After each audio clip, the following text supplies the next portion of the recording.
हो गया।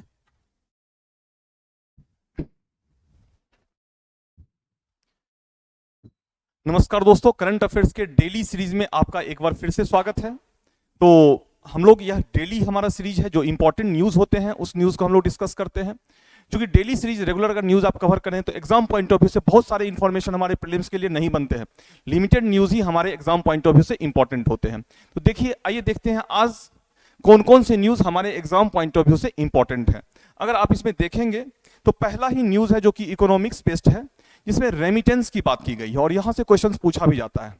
International migration report है, अंतरराष्ट्रीय प्रवासन संगठन ने इंटरनेशनल जो माइग्रेशन को लेकर के रिपोर्ट 2024 जारी किया है। अंतरराष्ट्रीय प्रवासन संगठन ने विश्व प्रवासन रिपोर्ट 2024 जारी किया है। ये इंपॉर्टेंट वर्ड है और ये इंपॉर्टेंट रिपोर्ट है।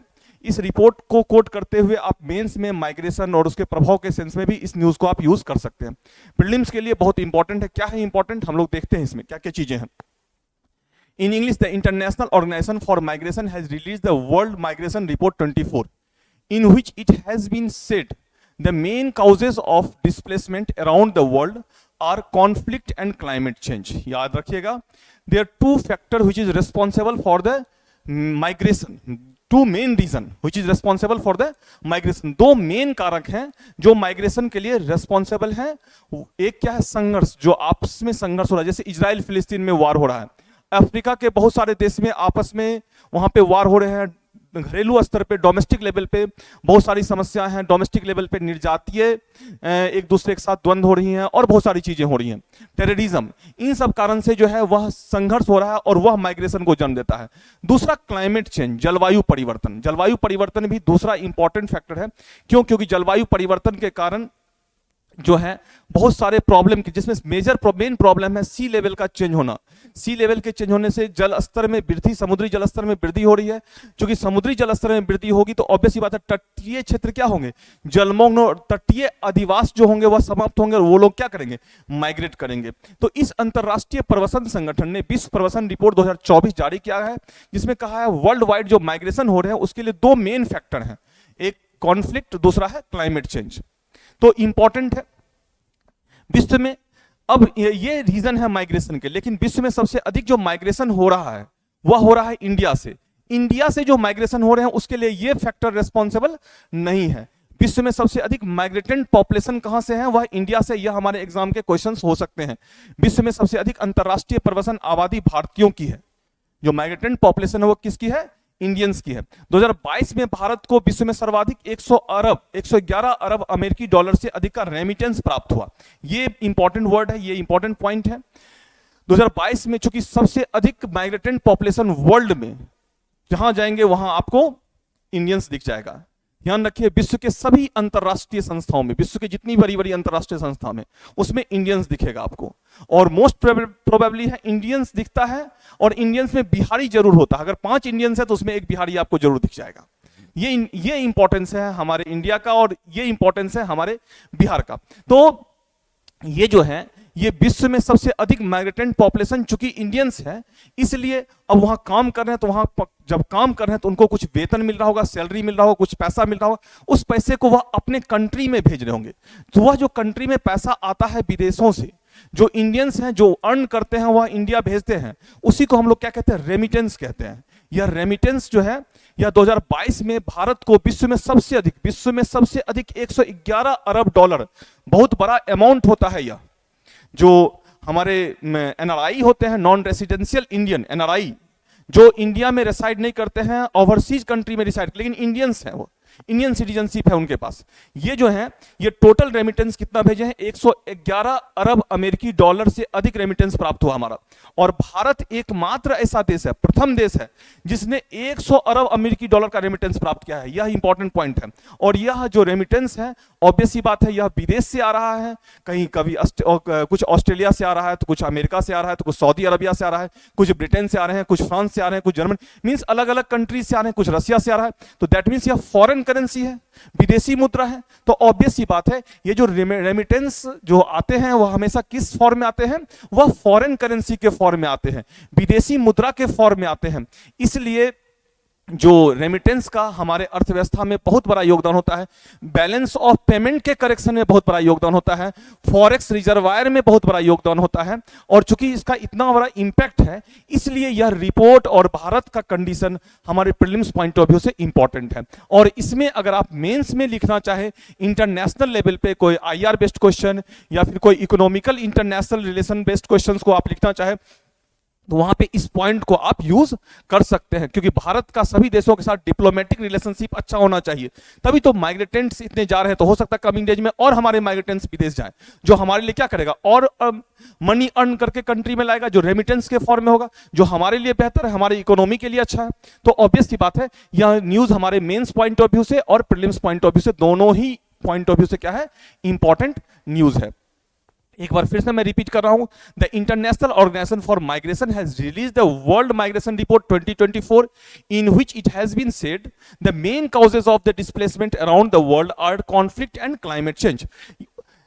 इंटरनेशनल ऑर्गेनाइजेशन के द्वारा जो माइग्रेशन रिपोर्ट इशू हुआ है, उसमें रीजन दिया गया है कॉन्फ्लिक्ट एंड क्लाइमेट चेंज। ध्यान रखिएगा, रीजन है कॉन्फ्लिक्ट और क्लाइमेट चेंज, ठीक है। लेकिन सबसे अधिक माइग्रेटेंट इंडियंस हैं, लेकिन इसका रीजन ना तो कॉन्फ्लिक्ट है और ना ही क्लाइमेट चेंज है। ध्यान रखना इस पॉइंट को।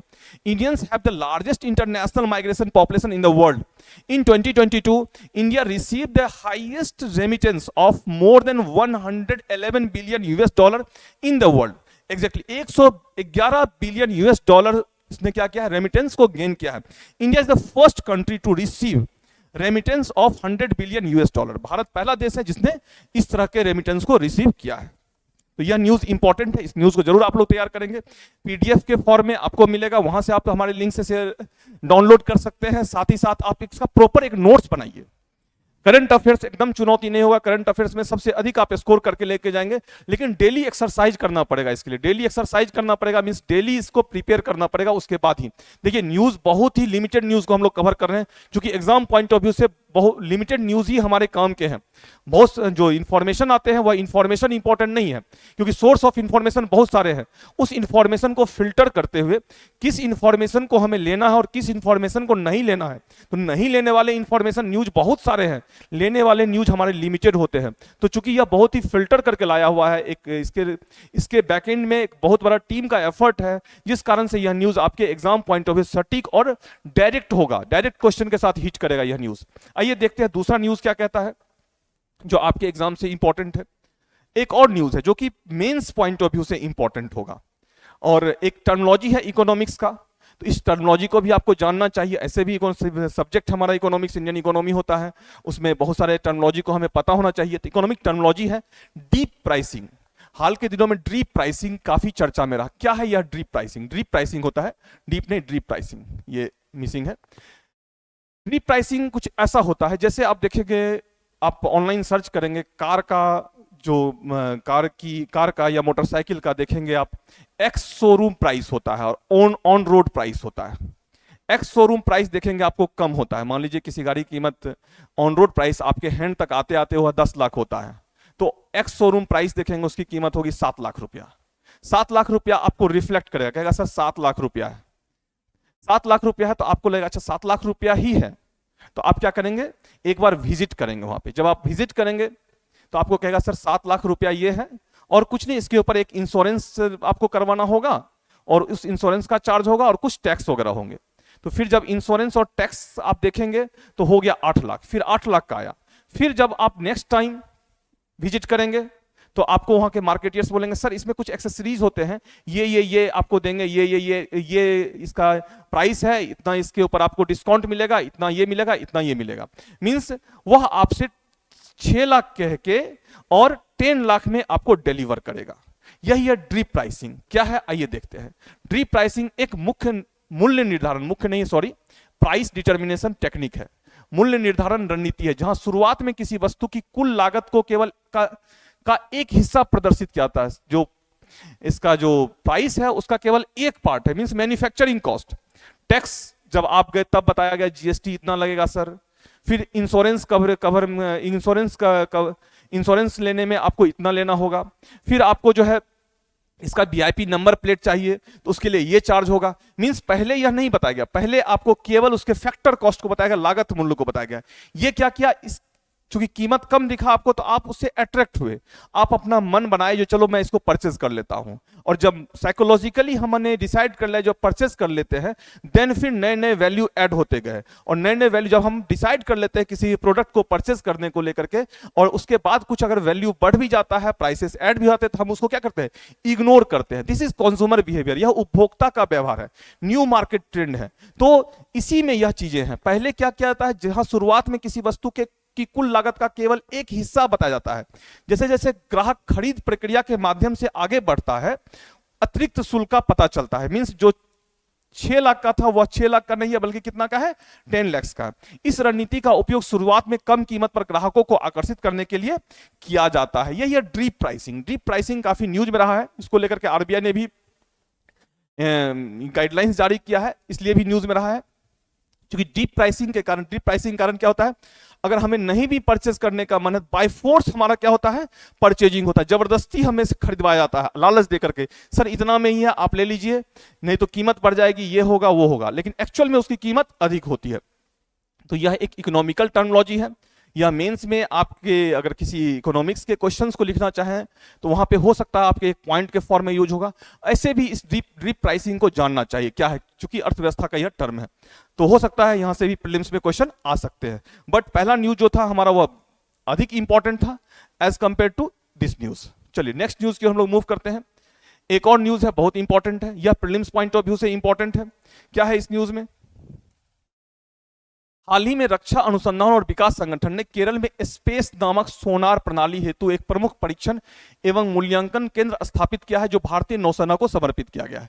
डीआरडीओ ने किया है, और जिसको किसको दिया गया है, इंडियन नेवी को दिया गया। क्या है यह, recently the defence research and development organisation has established a major test and evaluation centre for sonar system named space in Kerala. कहां किया है, केरला में किया है, which is dedicated to the Indian Navy। यहां पे 2-3 टर्मिनोलॉजी और वर्ड इंपॉर्टेंट है।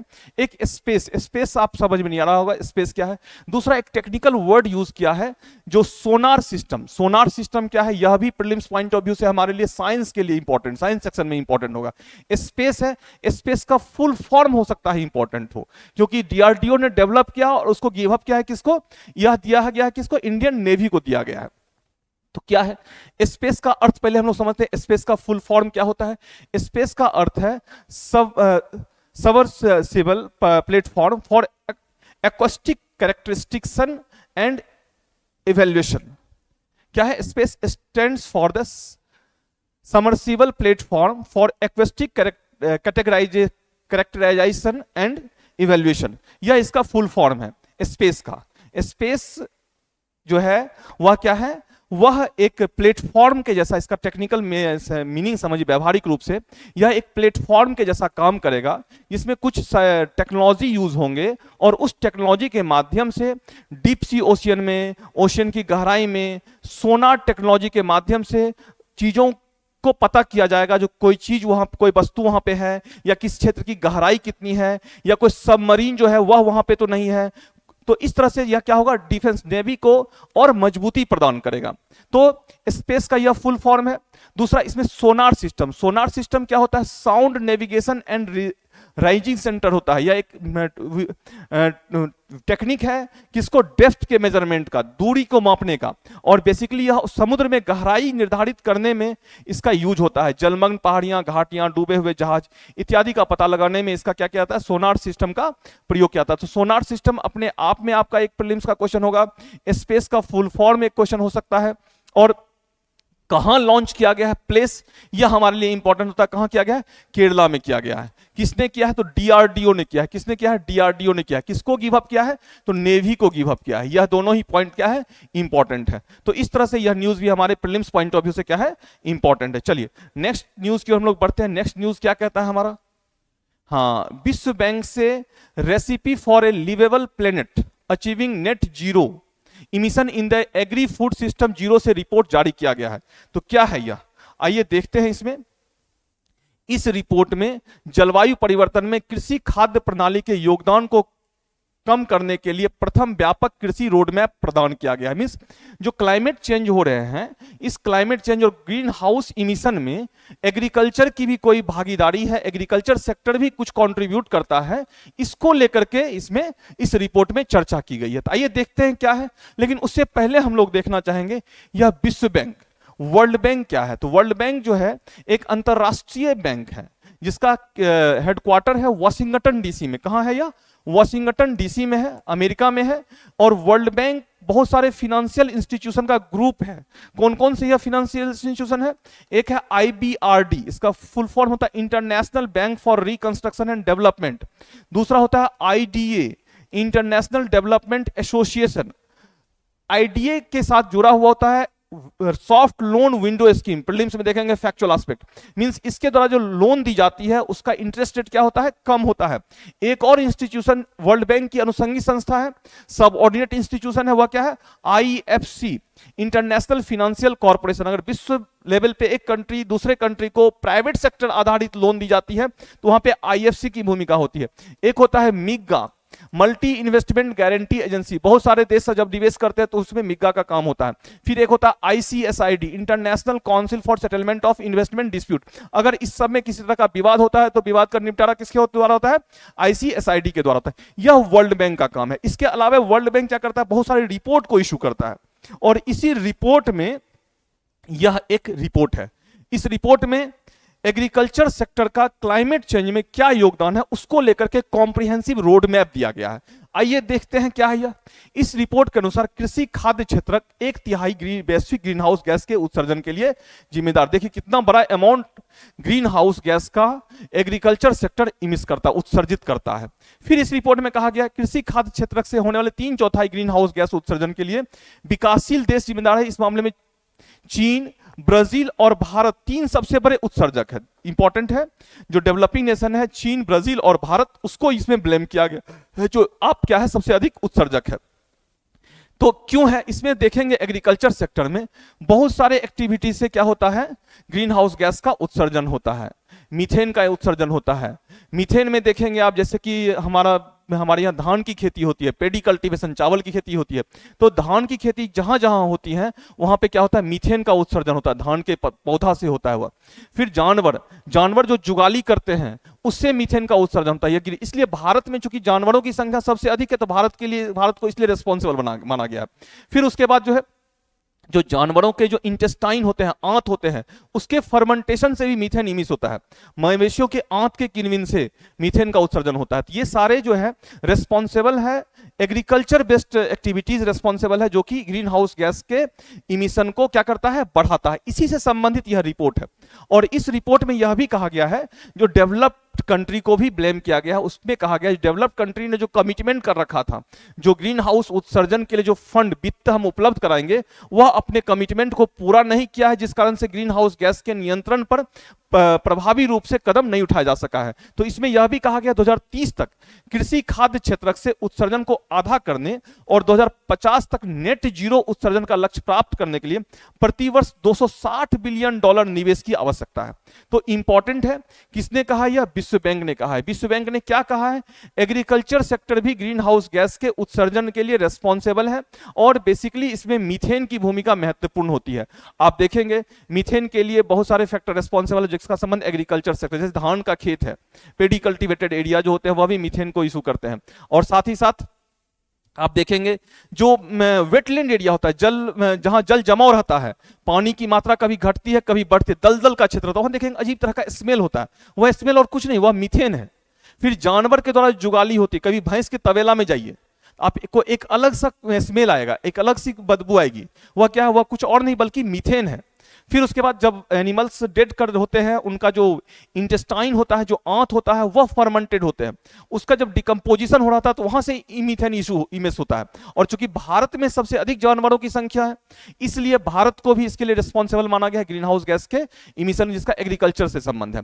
फिर इस रिपोर्ट में यह भी कहा गया है, डेवलप्ड नेशन पे भी ब्लेम किया है। डेवलप्ड नेशन को जो फंड उपलब्ध कराना चाहिए था वह नहीं कराया है, इसलिए डेवलप्ड नेशन को कहा है जो $260 बिलियन निवेश कीजिए, तब जाकर के 2050 तक जो है नेट जीरो उत्सर्जन के लक्ष्य को हम लोग क्या करेंगे, प्राप्त कर लेंगे। तो ये इंपॉर्टेंट न्यूज है आज का, जो आपके एग्जाम पॉइंट ऑफ व्यू से इंपॉर्टेंट है, जिसमें आपके प्रीलिम्स में भी है और ये रिपोर्ट जो है आपके मेंस में भी, अगर मान लीजिए ग्रीन हाउस गैस के उत्सर्जन को कम करने के लिए, ग्लोबल क्लाइमेट चेंज को मिटिगेट करने के लिए, उसके प्रभाव को कम करने के लिए किए जाने वाले उपाय में घरेलू स्तर पे और अंतरराष्ट्रीय स्तर पे, तो अंतरराष्ट्रीय स्तर के उपाय में बहुत सारे उपाय होंगे, जिसमें United nation framework on climate change के भी कुछ रिपोर्ट हो सकते हैं, और उसमें फिर हम लोग इस विश्व बैंक के इस रिपोर्ट के और इस प्रोविजन को भी क्या कर सकते हैं, कोड कर सकते हैं और अपने आंसर को और अधिक प्रभावी बना सकते हैं। तो इस तरह से यह क्या है, यह न्यूज हमारे प्रीलिम्स और मेंस दोनों के लिए इंपॉर्टेंट है। आइए देखते हैं और क्या है। सॉरी, ये न्यूज हमारे इंपॉर्टेंट है आज के कम में, ये न्यूज है जो कि आज का है, और न्यूज चूंकि एग्जाम पॉइंट ऑफ व्यू से बहुत ही कम न्यूज बने हैं, तो इसलिए इसी न्यूज के साथ हम लोग इस आज के डेली एनालिसिस को हम कंप्लीट करते हैं। फिर देखते हैं नेक्स्ट क्लास में हमारे कौन कौन से न्यूज है, और मैंने बोल रखा है सैटरडे को पूरे वीक का एक कॉम्प्रिहेंसिव एमसीक्यू के फॉर्म में प्रैक्टिस होगा। तो इस सैटरडे को हम लोग पहला इस तरह के comprehensive news weekly news analysis को लेकर के आएंगे, तो उसको भी आप लोग जरूर देखिएगा। और इसको क्या करेंगे, तब तक आप जो है पीडीएफ के फॉर्म में होगा, और उसको आप क्या करेंगे, प्रॉपर नोट्स बनाएंगे, प्रॉपर आप एग्जाम के लिए नोट्स बनाएंगे जो आपके एग्जाम के साथ, और शॉर्ट में बनाएंगे, बहुत डिटेल्स में नहीं, ग्राफ के फॉर्म में, ग्राफिकल मोड में और डायग्राम फ्लो चार्ट के माध्यम से, ताकि बहुत रटने की जरूरत ना हो, और उस जो एग्जाम में आपको क्या करेगा, हेल्प करेगा। चलिए, इसके साथ ही हम लोग यहीं पे खत्म करते हैं। नेक्स्ट न्यूज के साथ फिर नेक्स्ट क्लास में मिलते हैं। Thank you, thanks a lot all of